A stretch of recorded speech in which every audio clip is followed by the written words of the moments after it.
ونعوذ بالله من شرور أنفسنا ومن سيئات أعمالنا من يهده الله فلا مضل له ومن يضلله فلا هادي له ونشهد أن لا إله إلا الله وحده لا شريك له ونشهد أن سيدنا ومولانا محمدًا عبده ورسوله صلى الله تعالى عليه وعلى آله وأصحابه وأزواجه وذرياته وأهل بيته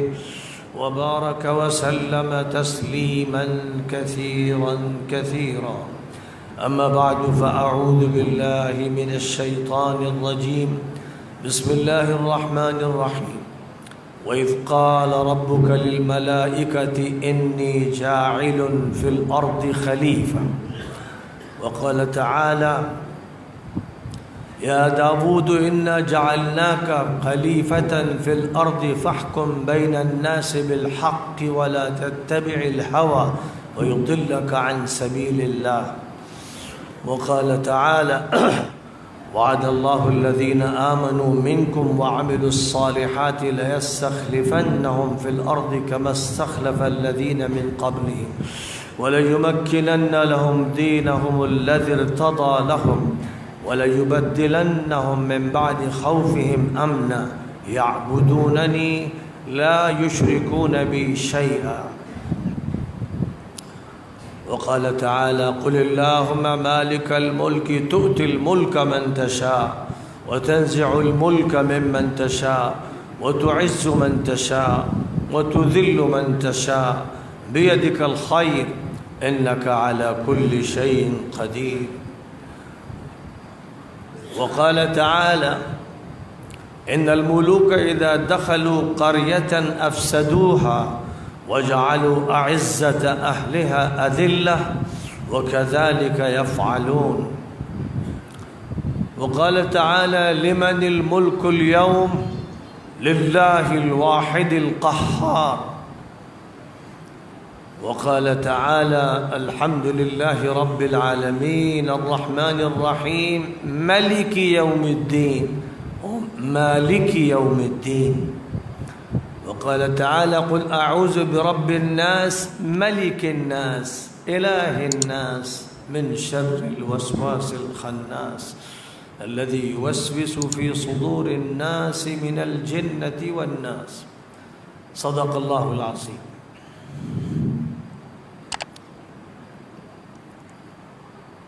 بزرگوں، بھائیوں، دوستوں،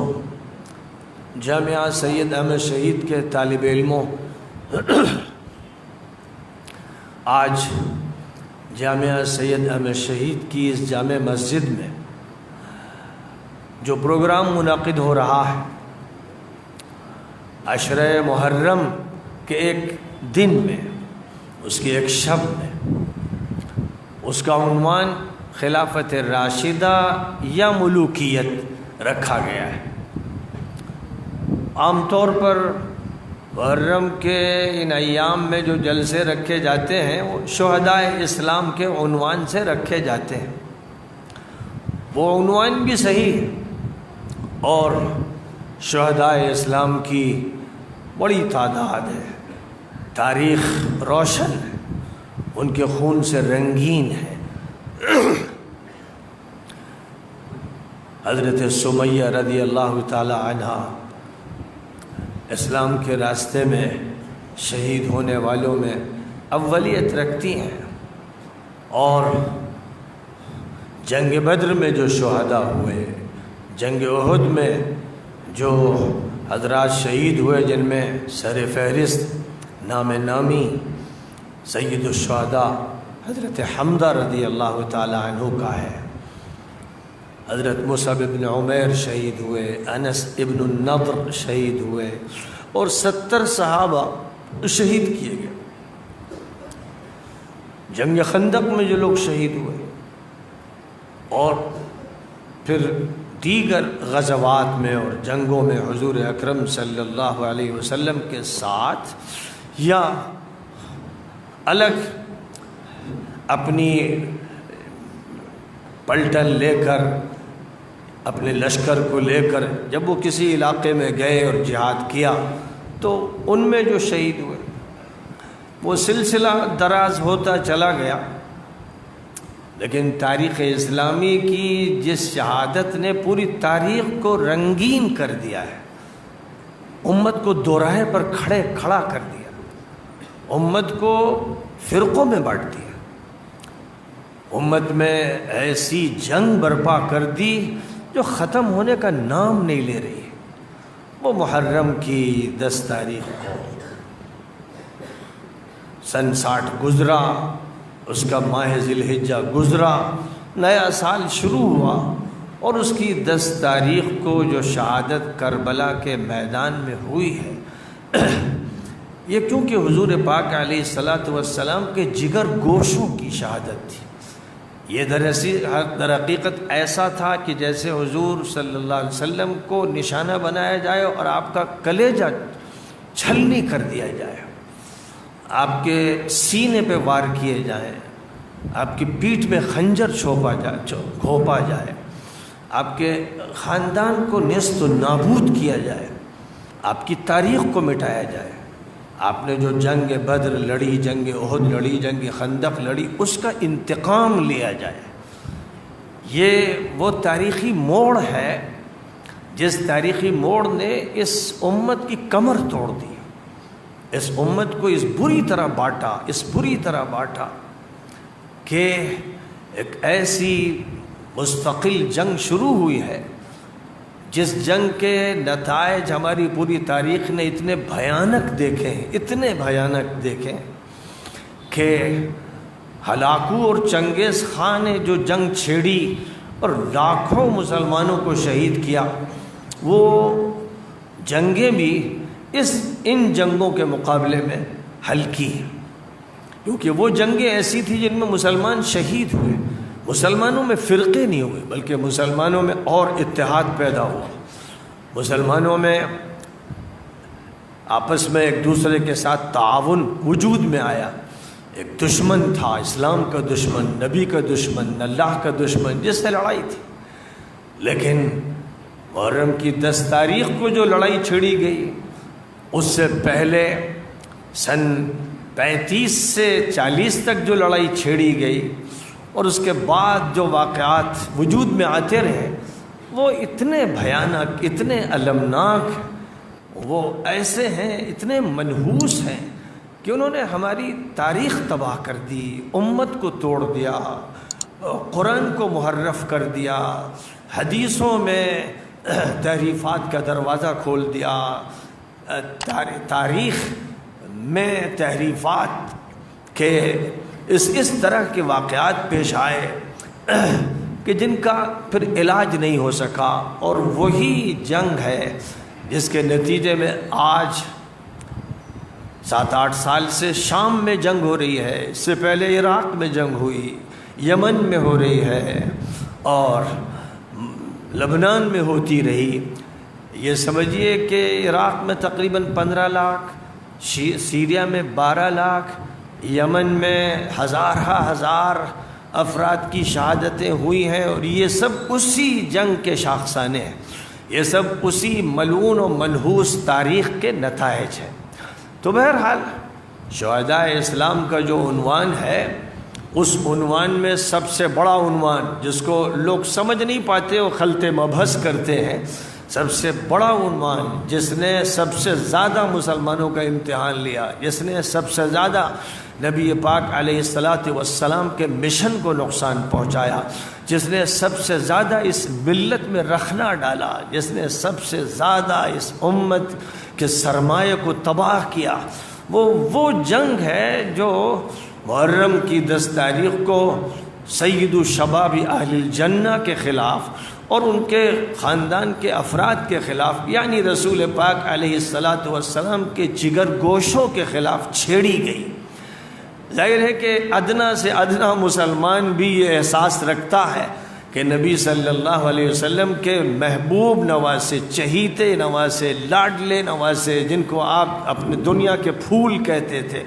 اور پوری امت کو یہ سمجھاتے تھے کہ یہ نوجوانان جنت کے سردار ہیں، یعنی اگر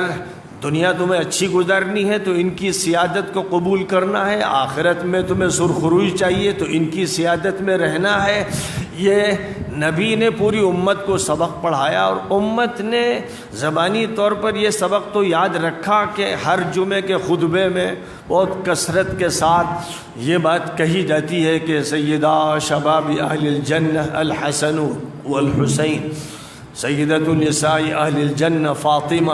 یہ سب زبان سے خطبے میں، جمعے کے خطبے میں پڑھا جاتا ہے، لیکن اس کے جو تقاضے ہیں، اس کے جو معنی ہیں، اس کے جو مطالبات ہیں، افسوس ہے کہ امت کی اکثریت ان مطالبات کو سمجھتی نہیں ہے، اور اس کی بہت سی وجوہات ہیں جو پوری تاریخ پر پھیلی ہوئی ہیں۔ میں نے اس جلسے کا عنوان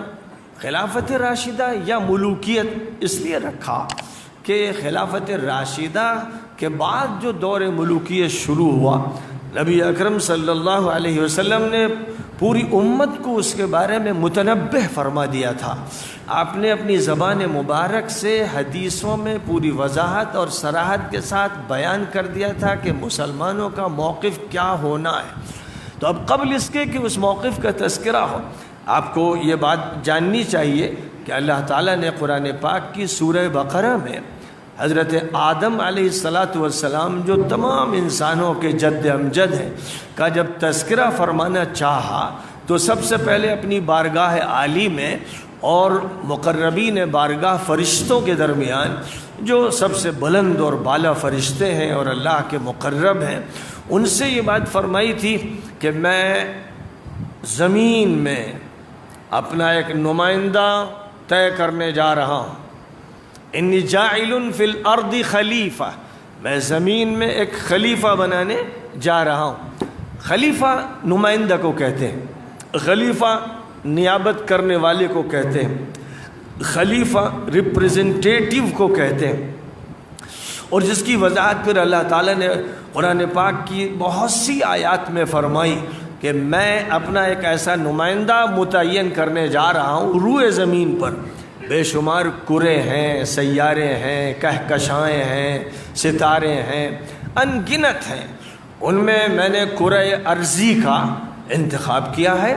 جس کرہ ارضی کو میں نے آباد کیا ہے، جہاں پودے ہیں، جہاں درخت ہیں، جہاں پانی ہے، جہاں آکسیجن ہے، جہاں جانور ہیں، جہاں انسانی زندگی کے سامان ہم نے پیدا کر دیے ہیں، اور انسانی زندگی کی رہائش کے لیے تمام انتظامات کرنے کے بعد اب ہمارا یہ فیصلہ ہے کہ ہم ایک ایسے انسان کو وجود میں لائیں گے جس کو اس کرہ ارضی پر بسائیں گے، اور اس انسان کے ذریعے سے میری ترجمانی ہوگی، میری شریعت چلے گی، میرا نظام برپا کیا جائے گا، میری کتابوں کے مضامین سمجھائے جائیں گے، میرے احکام لوگوں تک پہنچائے جائیں گے، انسانوں کو عبادت سکھائی جائے گی، عبدیت سکھائی جائے گی، عبودیت سکھائی جائے گی، فرمانبرداری اور تابعداری بتائی جائے گی، بندوں کو معبود سے جوڑا جائے گا، محکوموں کو حاکم سے مربوط کیا جائے گا، سجدہ کرنے والوں کو مسجود کے بارے میں بتایا جائے گا۔ اور وہ جو ذات عالی ہے، اللہ نے جب فرشتوں کو خطاب کرتے ہوئے بات فرمائی تھی کہ میں نے تمہیں پیدا کیا، میں نے پوری کائنات کو پیدا کیا، اور اب میں جس انسان کو وجود میں لانے والا ہوں، میں تم سے بھی یہ کہتا ہوں کہ تم کو اس کی خدمت کرنی ہے، اس کا ساتھ دینا ہے، اس کی مدد کرنی ہے، اور علامتی طور پر جب میں اسے پیدا کروں گا تو تمہیں اس کے سامنے جھک جانا ہے، سجدہ ریز ہو جانا ہے۔ یہ اس بات کا اعلان ہے کہ عالم بالا کو ذمہ داری عالم زیریں کی عطا کی جا رہی ہے۔ اب کرہ ارضی پر جس انسان کو خلافت کے لیے میں بساؤں گا، اے فرشتوں تمہیں اس کی خدمت کرنی ہے، تمہیں اس کی مدد کرنی ہے۔ یہ ایک ایسا تاریخ ساز واقعہ تھا اور انسانی زندگی کا پہلا واقعہ تھا، اور اللہ تعالیٰ کی طرف سے فرشتوں سے یہ بات جب فرمائی گئی تھی تو فرشتے بھی حیران تھے۔ وہ یہ سمجھتے تھے کہ ہم تو کارپرداز ہیں، ہم تو کارکن ہیں، خدام ہیں، جو کام بھی اللہ کو لینا ہے ہمیں حکم فرماتے ہیں، ہم وہ کام انجام دیتے ہیں، تو روئے زمین پر اگر کوئی کام اللہ کو منظور ہے تو وہ ہم سے ہی لے لیا جائے۔ ان کے ذہنوں میں یہ ساری باتیں آئیں، سوال پیدا ہوا، اور سوال انہوں نے بارگاہ الہی میں عرض بھی کیا، لیکن اللہ تعالیٰ نے آدم علیہ السلام کو وجود عطا فرمایا اور فرشتوں سے یہ کہا تھا کہ جب ہم اس کے تن میں جان ڈال دیں اور وہ اپنے وجود کے ساتھ تمہارے سامنے ہو تو تم اس کو سلامی دینا، اس کے سامنے جھک جانا، اور اس کے بعد جو منصب خلافت ان کو عطا کیا جانا تھا اس کے لیے اللہ تعالیٰ نے فرشتوں کا ایک امتحان لیا کہ تمہاری معلومات کیا ہیں، تم اس کرۂ ارضی کے بارے میں کیا جانتے ہو، کائنات کے بارے میں کیا جانتے ہو، ہم نے جو مخلوقات پیدا کی ہیں ان کے بارے میں کیا جانتے ہو۔ اور ادھر اللہ تعالیٰ نے آدم علیہ السلام کو دنیا کے تمام علوم، جن علوم کا تعلق مادیات سے ہے، روحانیات سے ہے، نباتات سے ہے، جمادات سے ہے، حیوانات سے ہے، معدنیات سے ہے، گیسز سے ہے، جتنی بھی چیزیں اس دنیا میں ہیں جن کو استعمال کرنا ہے، برتنا ہے، انسان کی زندگی کے لیے ان کو وجود عطا فرمایا گیا ہے، اور جن کے بارے میں اللہ نے اسی سورہ میں فرمایا خَلَقَ لَكُمْ مَا فِي الْأَرْضِ جَمِيعًا، جو بھی زمین میں ہے انسانوں اللہ نے تمہارے لیے اس کو پیدا کیا ہے، زمین کا لوہا ہو، پیتل ہو، تانبا ہو، رانگا ہو، اور مٹی کا تیل ہو، ڈیزل ہو اور پٹرول ہو، یا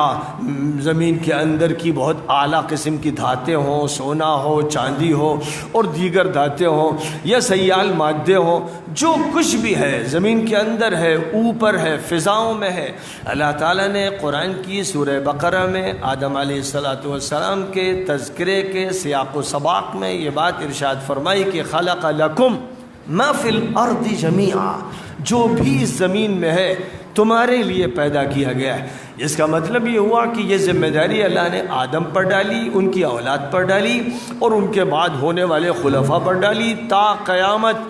مسلمانوں پر یہ ذمہ داری ڈالی گئی کہ اس دنیا کو تسخیر کرنا ان پر لازم کیا گیا ہے، ان کے ذمے کیا گیا ہے کہ اس کرۂ ارضی کو نظام الہی سے جوڑ دیں، ان کے ذمے کیا گیا ہے کہ تعلیم و تربیت کا ایسا نظام اختیار کریں جس کے نتیجے میں دنیا کی ہر چیز کے بارے میں معلومات اللہ تعالیٰ کے نام کے ساتھ، صفات کے ساتھ، اللہ تعالیٰ کی تخلیقات کے تذکرے کے ساتھ کیا جائے، ہر علم اس طرح دیا جائے کہ اس علم کے نتیجے میں ایک موحد انسان پیدا ہو، موحد طالب علم ہو، موحد استاد ہو، توحید پر قائم اسکول ہو، کالج ہو، مدرسہ ہو، یونیورسٹی ہو، جامعہ ہو، تعلیمی و تربیتی نظام موحدانہ اور قانون موحدانہ، زندگی موحدانہ، اس کے لیے ہدایات عطا فرمائی گئیں، اور یہ بات ارشاد فرما دی گئی کہ اللہ تعالیٰ نے یہ ساری چیزیں سخر لکم ما فی الارض جمیعا، سخر لکم اللیل والنہار، سخر لکم الشمس والقمر دائبین، سورج کو، چاند کو، رات کو، دن کو، دنیا کو اللہ تعالیٰ نے تمہارے تابع بنایا ہے، تمہارے لیے بنایا ہے، تمہارے لیے مسخر فرمایا ہے۔ لہذا مسلمانوں کا ان سے الگ ہونا، دستبردار ہونا، دوسروں کے ہاتھوں میں چیزوں کو دے کر ان پر نگاہ رکھنا، ان پر بھروسہ کرنا اور ان پر بھروسہ کر کے زندگی گزارنا، یہ ایک کافرانہ عمل ہے، یہ ایک ناشکری کا عمل ہے، یہ اللہ کی بندگی کے خلاف ہے، اور اسی کے نتیجے میں پھر توحید کے نظام کے مقابلے میں مشرکانہ نظام، کافرانہ نظام، ملحدانہ نظام غالب آتا ہے۔ اس کا نام صہیونی ہو، صلیبی ہو، مشرک ہو، یا لبرل ہو، یا آپ اس کو کسی اور نام سے یاد کریں، یہ سب نام ہیں۔ ان ہی الا اسماء سمیتموها انتم وآباؤکم ما انزل اللہ بها من سلطان، یہ سب تم نے نام رکھ رکھے ہیں، اصطلاحات اختیار کر رکھی ہیں، اللہ نے ان کی کوئی دلیل نہیں اتاری ہے، یہ ساری چیزیں بے حجت ہیں، بے دلیل۔ اللہ کیونکہ وحدہ لا شریک لہ ہے، اور اللہ تعالیٰ کی جو صفات اور ذات ہے وہ سب کی سب توحید کی نمائندہ ہیں، اور اللہ تعالیٰ نے اپنے بندوں کو توحید کے لیے پیدا فرمایا ہے اور توحید کے لیے عبادات عطا فرمائی ہیں اور موحدانہ معاشرت دی ہے اور موحدانہ معاشیات دی ہے اور موحدانہ سیاست عطا فرمائی ہے اور موحدانہ حکومت کا مطالبہ فرمایا ہے، اور اسی وجہ سے اللہ تعالیٰ نے آدم کو خلیفہ بنایا۔ پھر آدم ہی کی اولاد میں ایک ایسا دور آیا حضرت عیسیٰ علیہ السلام سے تقریباً 1000 سال پہلے کا، جب اللہ تعالیٰ نے بنی اسرائیل میں جناب حضرت داؤد علیہ السلام کو ایک بڑی سلطنت عطا فرمائی، تو ارشاد فرمایا یا داؤد انا جعلناک خلیفۃ فی الارض فاحکم بین الناس بالحق، اے داؤد زمین میں ہم نے تم کو خلیفہ بنایا ہے، لوگوں کے درمیان عدل و انصاف کی بنیاد پر فیصلے کرنا، اپنی خواہشات کی پیروی مت کرنا ورنہ گمراہ ہو جاؤ گے اور لوگوں کو بھی گمراہی کی طرف لے جاؤ گے۔ یہ اللہ تعالیٰ نے داؤد علیہ السلام کو حکم فرمایا، اور اس کے بعد حضرت سلیمان علیہ السلام نے جو حضرت داؤد کے صاحبزادے ہیں اللہ میاں سے درخواست کی تھی اپنے دور میں، رب حب لی ملکا لا ینبغی لأحد من بعدی، اے اللہ مجھے ایسی بادشاہت عطا فرما دے جو بس مجھے ملے، میرے بعد ایسی بادشاہت کسی کو نہ ملے۔ تو اللہ تعالیٰ نے ان کی دعا قبول فرمائی اور ایسی بادشاہت دی جس کی کوئی نظیر تاریخ میں نہیں ملتی ہے۔ تو یہ وہ ملک ہے، یہ وہ اقتدار ہے جو اللہ کی طرف سے نبیوں کو دیا گیا، اور قرآن پاک میں بنی اسرائیل کو یاد دلایا گیا کہ اے اسرائیلیوں، اے حضرت یعقوب کی اولاد، اللہ تعالیٰ نے تمہارے خاندان میں نبی بھی بنائے اور بادشاہ بھی بنائے۔ اب اللہ تعالیٰ نے جن کو نبوت عطا کی اور بادشاہت عطا کی، ان کی نبوت ظاہر ہے کہ اللہ تعالیٰ کی خلافت پر مبنی تھی اور ان کی بادشاہت خلافت کی ترجمان تھی، یعنی وہ موحدانہ بادشاہت تھی جو اللہ کی اطاعت پر مبنی تھی، جس میں اللہ کی نافرمانی کا کوئی سوال ہی نہیں تھا۔ پیغمبر تو معصوم ہوتے ہیں، انبیاء معصوم ہوتے ہیں، تو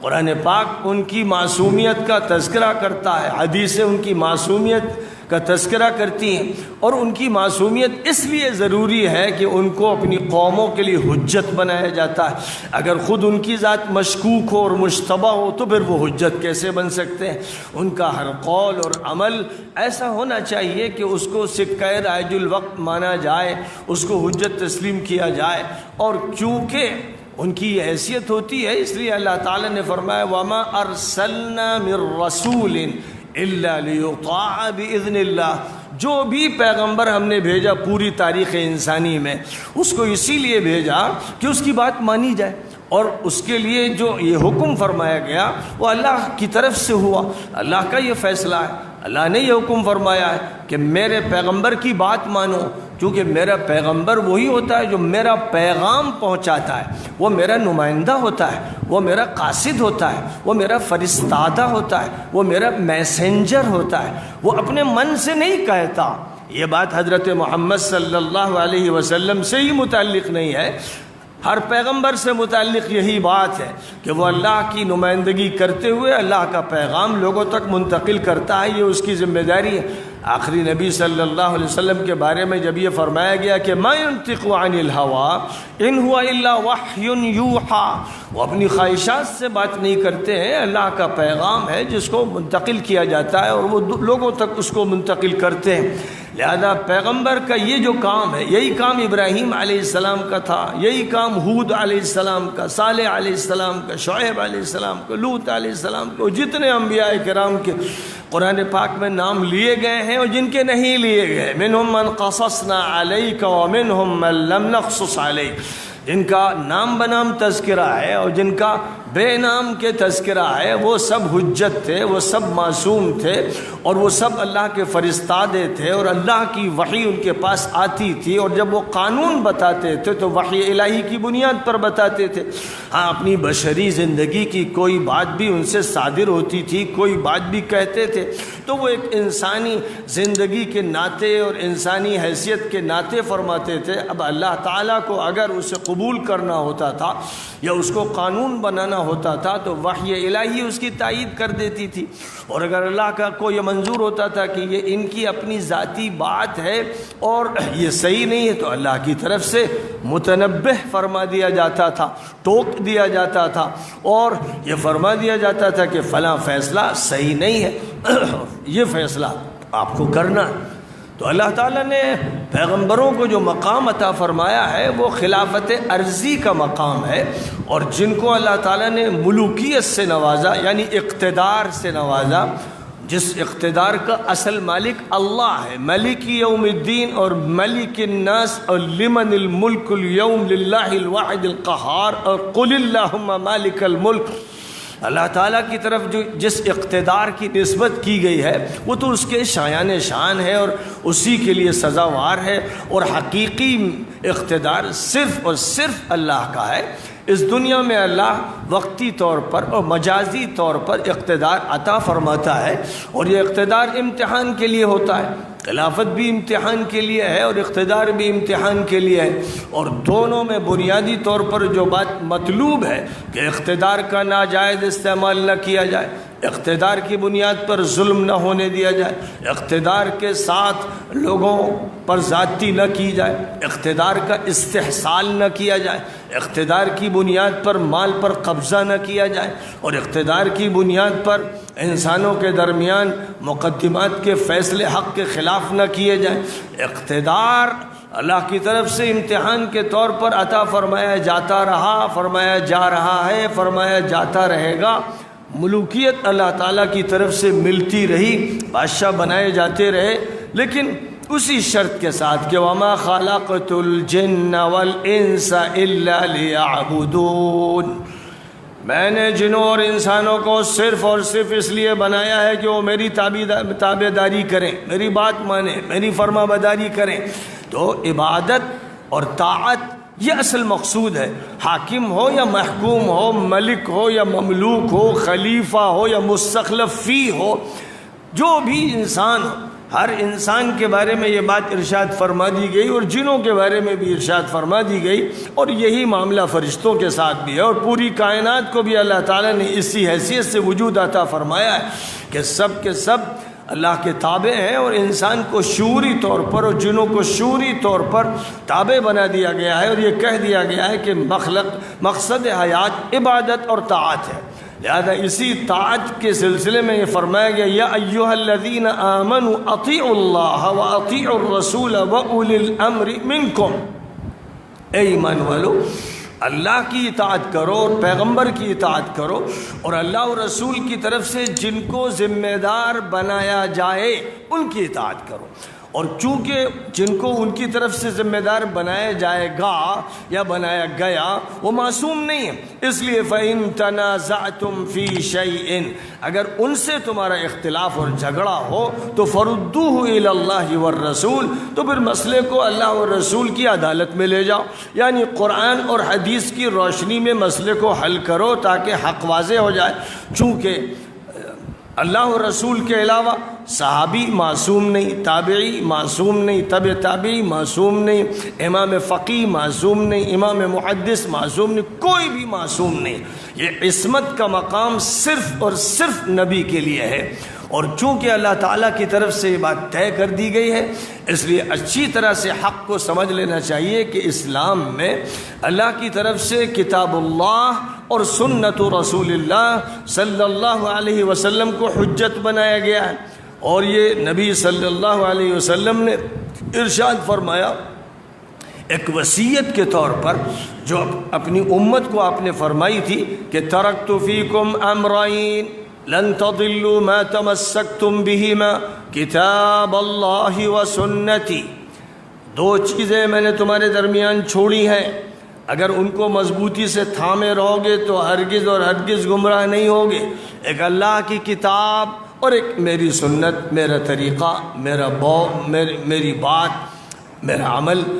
سنت کا لفظ جو ہے وہ حضور کے طریقے کے لیے، حضور سے جو چیز ثابت ہو، چاہے آپ کا قول ہو، چاہے آپ کا عمل ہو، چاہے آپ کی طرف سے تصویب ہو، کسی بھی مسئلے کی تصویب ہو، کوئی بات آپ کے سامنے ہو اور خاموش رہیں آپ، اس کو بھی حیثیت دی گئی ہے کہ وہ سنت رسول صلی اللہ علیہ وسلم میں شمار کیے جانے کے قابل ہیں۔ تو کتاب اللہ اور سنت رسول اللہ، صرف یہ دو چیزیں ہیں جن کو مضبوطی سے تھامنے پر یہ فرمایا گیا کہ گمراہی سے تم محفوظ رہو گے۔ یہ بات آپ نے فرمائی اور قرآن کہہ رہا ہے۔ جہاں جہاں پر بھی قرآن پاک میں رسول کا تذکرہ فرمایا گیا ہے وہاں ان کی حیثیت ذکر کی گئی ہے کہ ما آتاکم الرسول فخذوہ وما نہاکم عنہ فانتہوا، جو رسول تمہیں دے دیں اسے لے لو اور جس چیز سے روک دیں اس سے رک جاؤ۔ اور قرآن کہتا ہے وما ارسلنا من رسول الا لیطاع باذن اللہ، جو بھی رسول ہم نے بھیجا وہ اسی لیے کہ اس کی اطاعت کی جائے، اس کی بات مانی جائے۔ تو اللہ تعالیٰ کی طرف سے یہ بات بار بار دہرائی گئی، لقد کان لکم فی رسول اللہ اسوۃ حسنہ، رسول اللہ کی ذات میں تمہارے لیے بہترین نمونہ ہے۔ تو قرآن نے خود یہ حجت قائم کر دی کہ اللہ اور اس کا رسول یہ دونوں بنیادی مرجع ہیں، یعنی ان کی طرف رجوع کیا جائے گا، اور ان کی دستوری حیثیت ہے، قانونی حیثیت ہے۔ اور پھر یہ دونوں جس کے بارے میں کچھ ارشاد فرمائیں، جس کے بارے میں ہدایت دیں، پھر اس کو یہ مقام حاصل ہو جائے گا، وہ حجت کا مقام حاصل کر